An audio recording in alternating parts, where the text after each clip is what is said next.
Why? All this to give tax breaks to their billionaire buddies.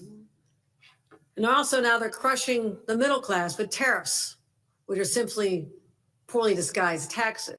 We're hearing the news today how everything is going to go up. A backpack that you could have bought for just $30 in May is now $50 for moms and dads getting ready for back to school shopping. That's the direct impact on New Yorkers and Americans. But also at the same time, in our states and many others, they're sending masked, armed individuals to snatch law-abiding residents off the streets as their own children scream in terror. That is happening on the streets of our great country. So people are basically disgusted. They're disgusted with this trampling of their basic human rights, rights that we've always cherished and fought for in this country. And that is precisely why New York has a strong interest in what is occurring almost across the country in Texas. And I have news flash for Republicans in Texas. This is no longer the Wild West. We're not going to tolerate our democracy being stolen in a modern day stagecoach hoist by a bunch of law-breaking cowboys. Americans don't want a system that's stacked against them. They believe in fairness. It's fundamental. I'll tell you this, they're done with the chaos. They're done with the cruelty. And I would say they're ready to vote Republicans out of power in Washington, certainly in the upcoming 2026 elections. Republicans know this. They've seen the polls. They know they're sliding downhill because Americans are rejecting their policies. So this is why they're fighting. They want to, they know they'll lose the elections, but to subvert the will of the people, they're hell-bent on rigging the system. Rigging the system is un-American.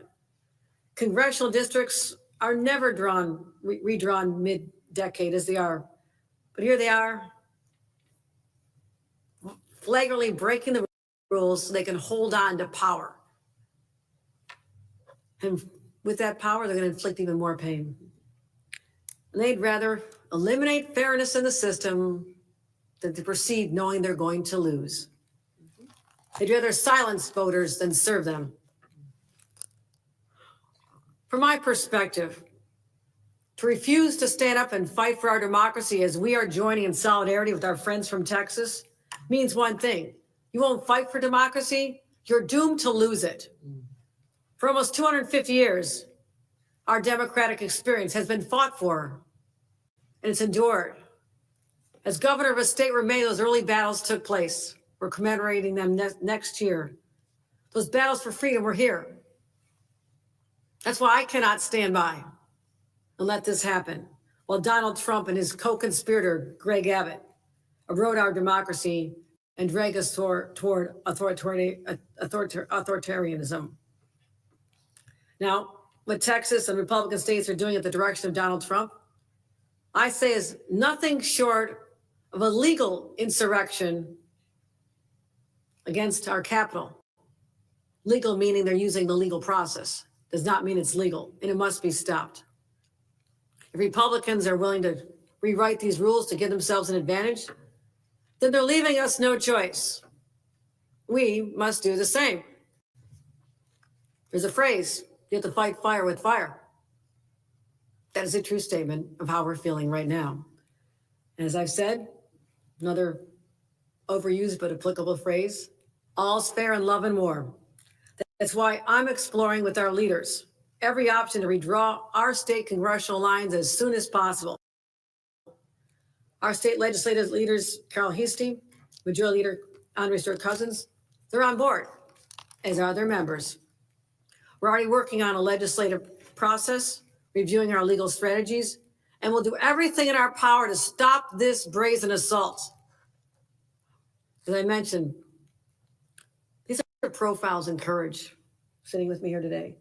They left their homes, left their families, left their loved ones in a world of uncertainty. That our history is defined by people who are brave patriots, will not accept the status quo, who believe they must use their voices and their positions to stand up for others. And I could not be prouder to have an opportunity to meet them, each and every one of them, and hear their personal stories. And I thank them so much for making this journey. You are on the right side of history. And you're not alone. We are in solidarity with each and every one of you and your colleagues in another state hosted by my great friend, J.B. Pritzker, who welcome you as well. As I said, history will judge us on how we respond to this moment.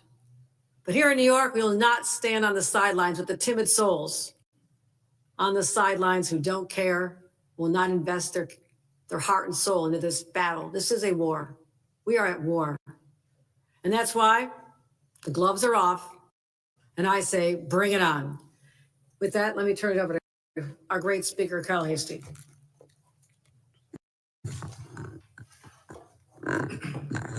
So thank you, Governor, and thank you to our great colleagues from the great state of Texas.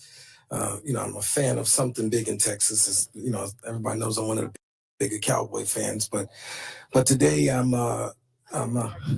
We're not going to go there. You cannot say that sitting next to me. I'm a Bills fan as long as they don't play against the Cowboys. But we're here for a serious moment in time, and all things are connected.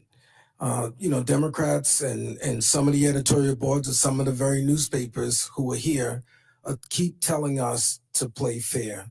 And it's very difficult to say play fair when your opponents are playing dirty and using every tool in their toolbox to kind of undermine democracy. Since this guy has been sworn in, there's no respect for the Constitution. There's no respect for people. And this, what's happening in Texas is just another prime example. And what we're proposing, that maybe what we bring before the voters in 2027, hope not to have to use it. But sometimes the best way to get a bully to stop being a bully is to remind them that they could also be bullied. So perhaps the Republican members of Congress here in New York could say to their Republican colleagues in Texas, hey, slow down on this, because this can also affect us. We'd like the world to play fair. Democracy should be fair. But what we're learning, and again, we're only, God help us, 8 months into this horror movie of this presidency administration, is that big disgusting bill that they're trying to fool people that thinks is good. It's just nothing more but just another giveaway to the richest of the rich in this country. And so they're trying to fool us by saying, well, we're going to go on with gerrymander and take out Democrats. And you'll hear from, my good colleague, Representative Jones will tell you the members of Congress that are under attack and who they're looking to get rid of. It's just unfair. It's sickening. Like I said, it's really like being in a bad movie of just a hostile takeover of what is supposed to be the greatest country in this world. So sad that we have to be here. But I say to all of you, all of the press here, your editorial boards, keep asking us to be fair and play fair. And I think that's the wrong thing to ask us to do. So with that, I'm going to turn over to my colleague, the leader of the Democrats in the Texas House, Representative Plessa. Thank you, Governor, and thank you, Mr. Speaker. My name is Mihaela Plessa, and I proudly serve as the Vice Chair of the House Democratic Caucus and the constituents of House District 70 in Collin County. I just want to thank you for standing with us today and for your leadership. Your continued support reminds us that the fight to protect democracy is not confined to one state. The fight is for all 50, and I'm proud to stand with you. I'm joined here by my colleagues of the Texas House Democratic Caucus, public servants who came to this work not to chase power, but to protect people. I'm proud to stand beside them in this moment of national urgency. But before we get into the redistricting crisis in Texas, I want to acknowledge something else that we share in common that connects us. And that's the recent flooding that happened in both of our states. New York just experienced flooding. They put people over policies, and they declared a state of emergency. In Texas, today marks the 1 month anniversary where over 130 people died the majority of them being children. An incident that our governor has still failed to attend any funerals for the victims. People are rebuilding their lives. Their homes have been destroyed. They're burying their children. Some of them only have the snuffies that their children were clinging on to for support. Did you guys know that there's a nonprofit that's been started in our state that's trying to help parents find those stuffed animals because it's the last thing their children had? Today on the House floor, House Republicans did not want to put flood relief, disaster relief. They didn't want to do anything for the people of Texas. They're bending the knee to President Donald Trump. The first bill put on the calendar today was a redistricting bill, an attempt to steal power. This cannot be allowed to stand. The playing field has changed, not just for Democrats, but all Americans, and it's time to meet them on the new field. Governor Abbott formed a select committee on redistricting. That committee held 9 meetings. We also had a committee on flood relief. That committee only held 2 meetings. That shows you what our governor is focused on, what House Republicans are focused on. It's not the people of Texas. It's the people in power and how to keep that power. I remember when Trump called Georgia. He called the Secretary of State. He told them, I need to just find 11,780 votes. What did Georgia say? No. Well, Donald Trump called our governor. And he said, I just need a small change. I just need you to send me 5 congressional members. And what did our governor say? Sure. Give me a minute. Coming right up. We were sent to the Capitol to serve the people, not political parties.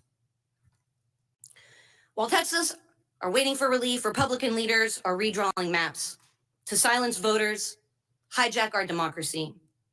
And this doesn't stop with Texas. If Trump and Abbott secede, it will, give them 5 seats. But then, where else do they go? Ohio? Missouri? Any other Republican legislature with Democratic congresspeople? They're on the chopping block too. Is that fair? Is that just? The fight isn't just about lines on a map. It's about lives on the line. That's why we're here. That's why we're fighting. It's about democracy. It affects every single American. We need Democrats across the country in state houses, in Congresses, in communities to say loud and clear, this is not who we are. And this is not what we will accept. This is a rallying cry. This isn't just about the people who voted for us.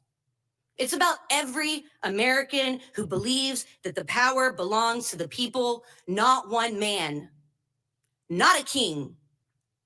And I will not allow this one man to rewrite the rules of our democracy behind closed doors. This is about representation, about fairness, and about the integrity of our elections. We are not here to resist. We are here to fight. And we are asking for your help in this fight. Thank you so much, Governor. Thank you, Mr. Speaker. Thank you. We'll take questions now from the press. And again, you can hear the depth of passion, how strongly people feel about being on the front line of this fight, even at their own personal cost.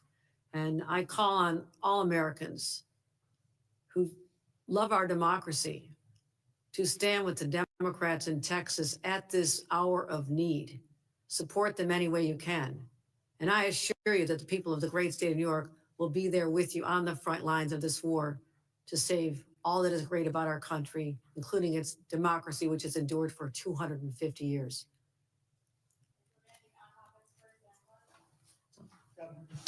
I'm curious, last decade, we redid redistricting, hard to say.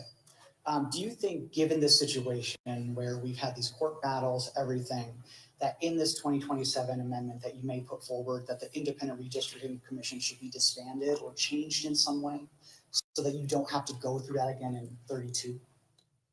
Yes. I'm tired of fighting this fight with my hand tied behind my back. With all due respect to the good government groups, politics is a political process. And to think that we're going to do this with a purity test and make sure it's completely fair to everybody involved. The reason we are able to draw the lines because we're Democrats, because the majority of people in this state selected us, elected us to be leaders. And when we say that we cannot use that power to its fullest, then we're abdicating the responsibility that we all have. Republicans take over the legislature, they can have at it. But until then, we're in charge, and we're sick and tired of being pushed around when other states don't have the same aspirations that we always have had. And I hold those dear. But I cannot ignore that the playing field has changed dramatically. And shame on us if we ignore that fact and cling tight to the vestiges of the past. That era is over. Donald Trump eliminated that forever.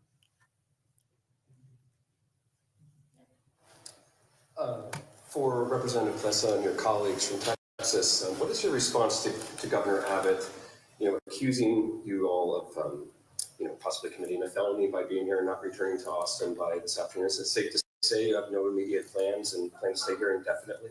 Have you ever heard the saying, Texas says, come and get it, come and take it? That's what we're saying. Look, Governor is very good at manipulating the truth, right? And what he's saying is not completely accurate. He knows that we're using a tool that was given to us by the founders of the Texas Constitution. He knows what the rules are. And he's trying to manipulate the situation to make it play in his favor. It's not going to work. The people of Texas know, they've seen this playbook before, and they want fair maps. I told you, we had 9 hearings on redistricting. We had hundreds of Texans show up against these maps.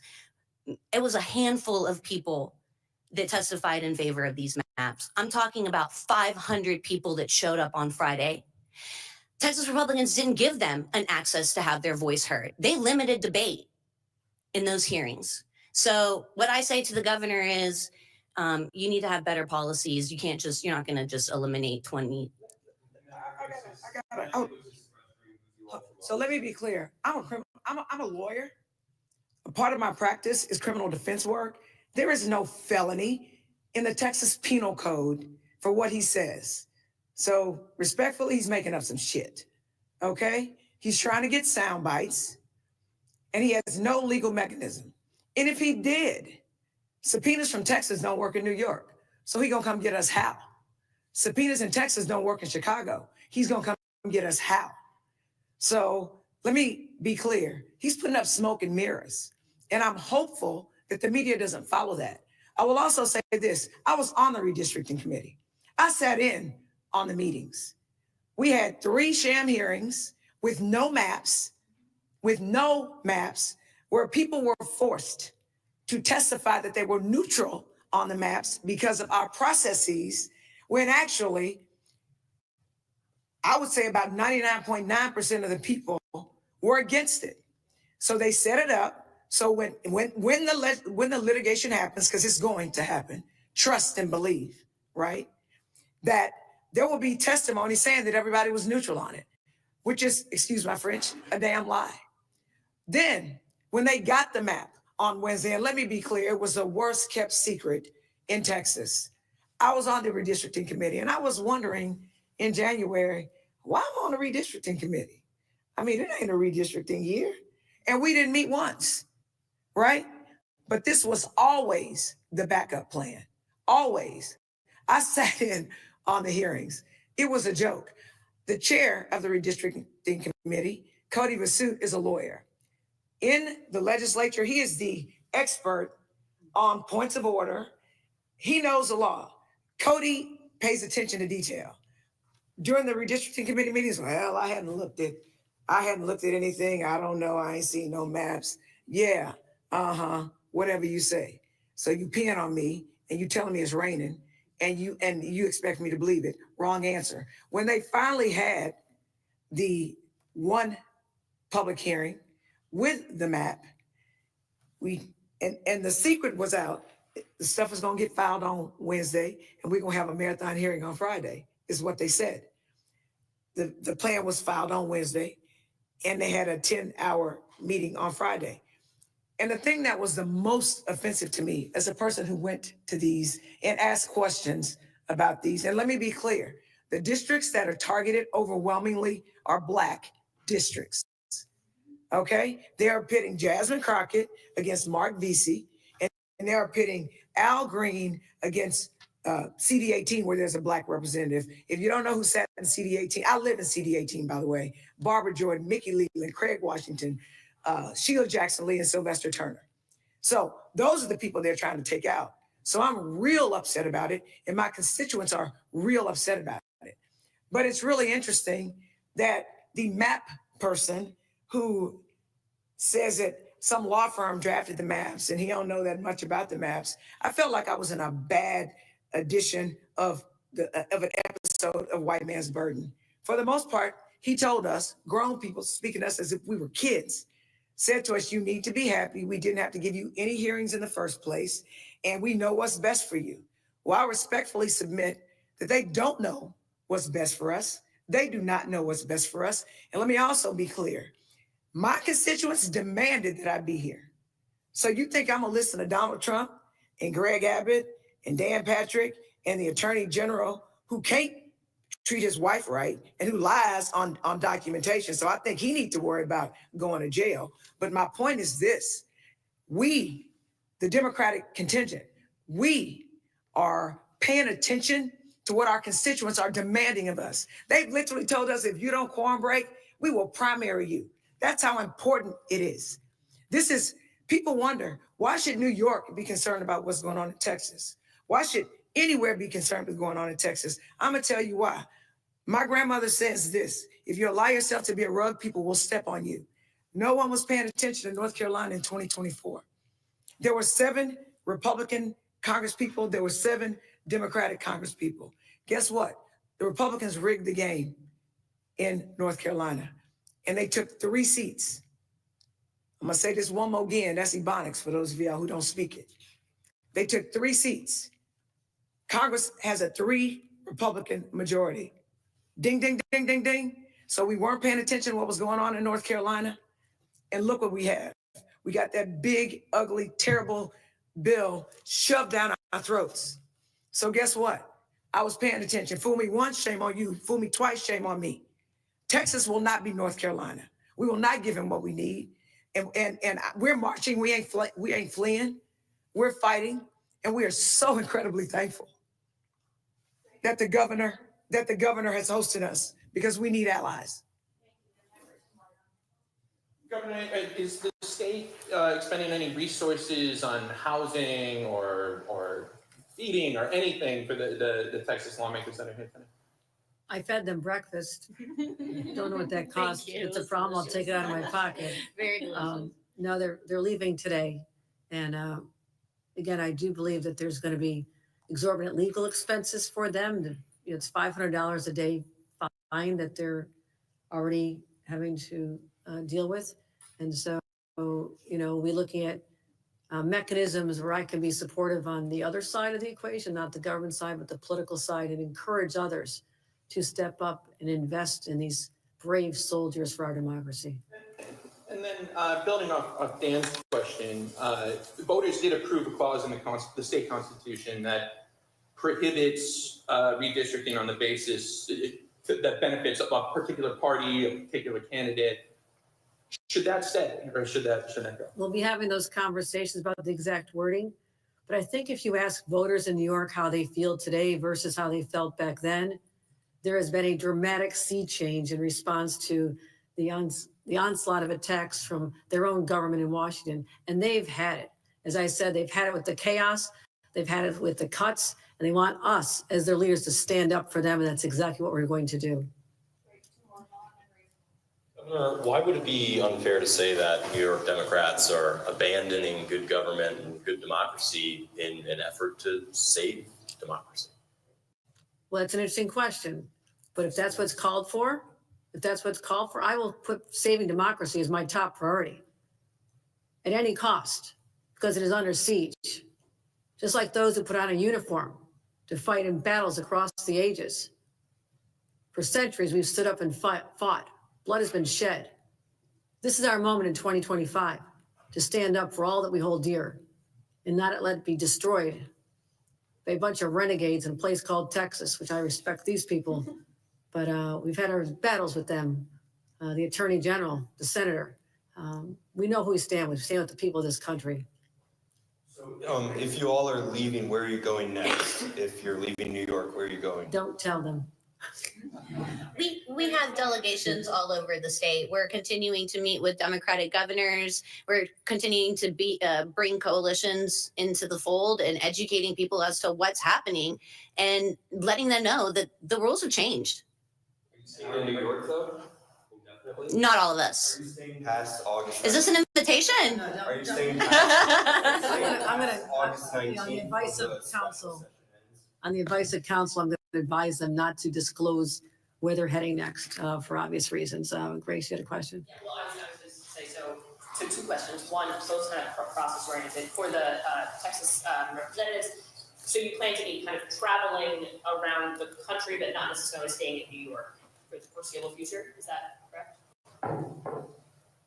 Yeah, this is a war. We're building a coalition. We're not going back to Texas right now, That's right. and we're not abandoning our jobs. I represent a Democratic district, and our voices deserve to be heard. I am not abandoning my duties. I am doing my job.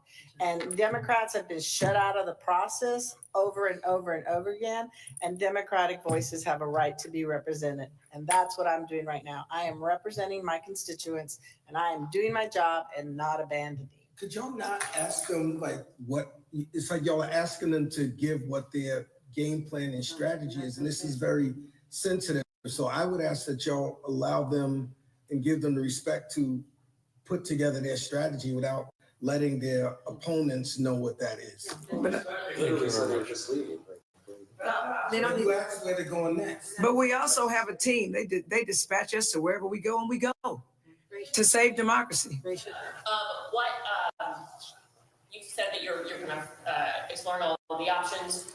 What will those look like? What do you see as the options on the table for Democrats in New York State to change our maps? Unlike other states like California and certainly Texas, we do have constraints that were put in place that the only way that we can change the timing on redistricting is to literally amend the New York State Constitution. There's a process involved in that. It requires an affirmative vote for 2 consecutive sessions of the legislature. Right now, we're in the 2025-26 session. So a vote in 2025 or 2026 is the first step. 27, 28 is the next session. This could literally go on the ballot in the fall of 27 and be enacted in time for the congressional races in 2028 as well as the presidential. So it is not the timeline that I would have preferred, but it does shave off 4 years from what would other be the process. But we're going to also look at litigation strategies. We're in close conversations about options there. And so I would say this, we're considering all options right now. All right, thanks, everybody. Speaker, you earlier said that you're asking editorial boards to, I think you said that a few moments ago, shouldn't ask you to quote unquote play fair. So just so I have this straight, or just so I'm clear, are you and the governor, are you saying that your plan is to quote unquote not play fair just because in Texas they're not playing fair? Are you concerned about a slippery slope? The point that I'm trying to make is Democratic states have gone to independent redistricting commissions, and they're so, or say nonpartisan. In politics, there's no such thing as nonpartisan.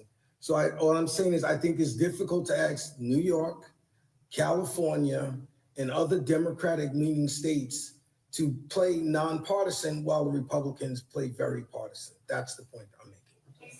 Are you all staying past August 19th out of Texas? Are you going to remain out of Texas?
you.